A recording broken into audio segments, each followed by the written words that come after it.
कल्याण पूर्वेमधील ढ प्रभाग कार्यालयाच्या बाहेर आरोग्य कार्यालयाची भिंत पडलेली आहे आणि आपण पाहू शकता या ठिकाणी बाजूलाच असलेल्या इमारतीचं मोठं नुकसान या ठिकाणी झालेलं पाहायला मिळत आहे. आपण पाहू शकता या ठिकाणी पंप रूम असेल, त्याचबरोबर ऑफिसचं कार्यालय असेल, या ठिकाणी मोठी दुर्घटना घडून या ठिकाणी मोठ्या प्रमाणात त्याचं नुकसान झालेलं आहे. विशेषतः पाहायला गेलं तर आरोग्य कार्यालय जे आहे ते अर्ध हवेत या ठिकाणी तरंगताना आपल्याला पाहायला मिळत आहेत.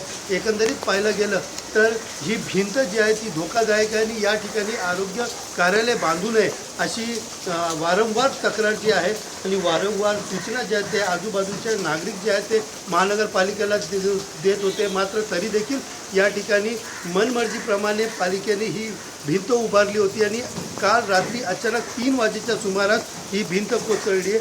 नेमकं या भिंतीत कोसळून इमारतीचं काय नुकसान झालेलं आहे आणि कशा प्रकारची भीती आहे हे जाणून घेण्यासाठी आपल्यासोबत काही इमारतीमधले रहिवासी आपण त्यांना विचारूया. तुम्ही किती वर्षापासून या बिल्डिंगमध्ये राहतात, काय तुमच्या इमारतीचं नाव आहे आणि ही सगळं घटना किती वाजता घडली? या इमारतीमध्ये मी 15 वर्ष म्हणून इथं राहतोय. ही रात्रीचे 3 वाजता जी घटना झाली ती घटना होताच आम्ही लगेच KLMC इथे गेलो, त्या लोकांना बोलवलं. ते लोक आल्यानंतर आम्ही त्यांना दाखवलं की अशी याच्यामुळे आम्हाला हे त्रास झाला, त्याच्यामुळे ते भिंत कोसळल्यामुळे आमचा या बेडला त्रास झाला असता, की जीवित हानी झाली असती. त्यांना सांगितल्यानुसार त्यांनी परत हे केलेलं. परत आता नगरसेवक घेऊन गेले, त्यांनी पण बघितलं त्याची दखल त्यांनी घेतलेली ऑलरेडी.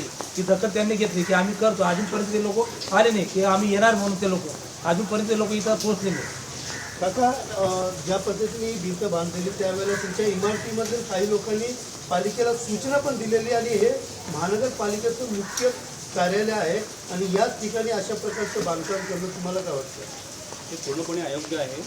ज्यावेळेस बिल्डिंग बांधायचं ज्यावेळेस आम्हाला दिसलं, आम्हाला ह्या वार्डाने आम्हाला म्हणजे वार्ड प्रमुखाने आम्हाला कुठल्याच प्रकारची सूचना न देता त्या ठिकाणी बांधकाम केलेलं आहे आणि आम्ही त्यांना खूप वेळा विनंती केली. त्यांना आम्ही लेखी अर्ज पण दिला होता, तरी देखील त्या अर्जाचा विचार न करता त्यांनी त्यांच्या मनमानीने त्यांनी ते हे छोटंसं आरोग्य केंद्र उभारलं आणि त्याचं बांधकाम अतिशय चकनाचं बांधकाम असून त्या बांधकामामुळेच आता आणि गेले 4 दिवस खूप प्रचंड प्रमाणात पाऊस होत असल्यामुळे ही भिंत कोसळली आणि भिंत कोसळल्यामुळे आमच्या सोसायटीचं प्रचंड मोठं आर्थिक हानी झालेली आहे.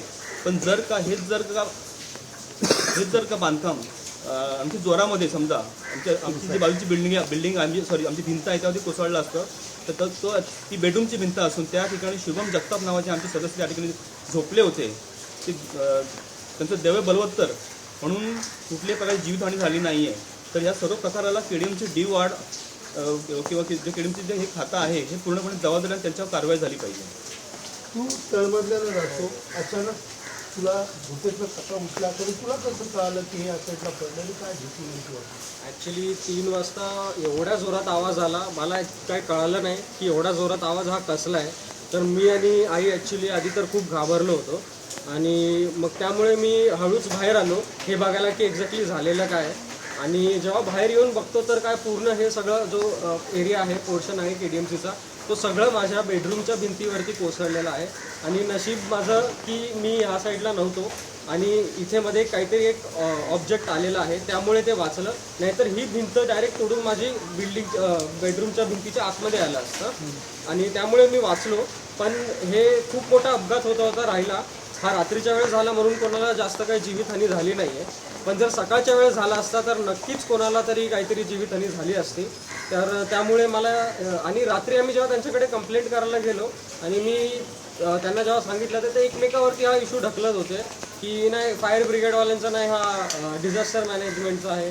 डिझास्टर मॅनेजमेंटला सांगितलं ते बोलता नाही आमचं नाही, ते फायर ब्रिगेडवाले बघतील. तर असं करून हे खूप डिले करत होते. पण त्यांना आम्ही खूप रिक्वेस्ट केली, तेव्हा जाऊन ते सगळे आले आणि त्यांनी बघितलं आणि महेश दादा यांनी पण खूप मदत केली आज सकाळी, त्यांना सांगितलं. तर थँक्यू. एकंदरीत पाहिलं तर ज्या पद्धतीने महानगरपालिकेला सूचना दिल्यानंतर संबंधित वार्ड अधिकारी किंवा संबंधित अधिकाऱ्यांकडनं अशा प्रकारची भिंत उभारणं ही सगळ्यात मोठी चुकी मानली जाते. आणि त्यानंतर कुठलाच सर्वे न करता समजा मुख्य इमारतीमध्येच अशा प्रकारे आरोग्य विभाग, त्या विभागाची अशी भिंत कोसळून अर्ध आरोग्य विभाग हवेत लटकत असेल तर नक्कीच त्या अधिकाऱ्यावरती कारवाई व्हावी अशी मागणी देखील आता सर्वसामान्य नागरिकांकडून केली जात आहे. कॅमेरा पर्सन गणेश रहाटेसह सुनील जाधव, TV9 मराठी, कल्याण.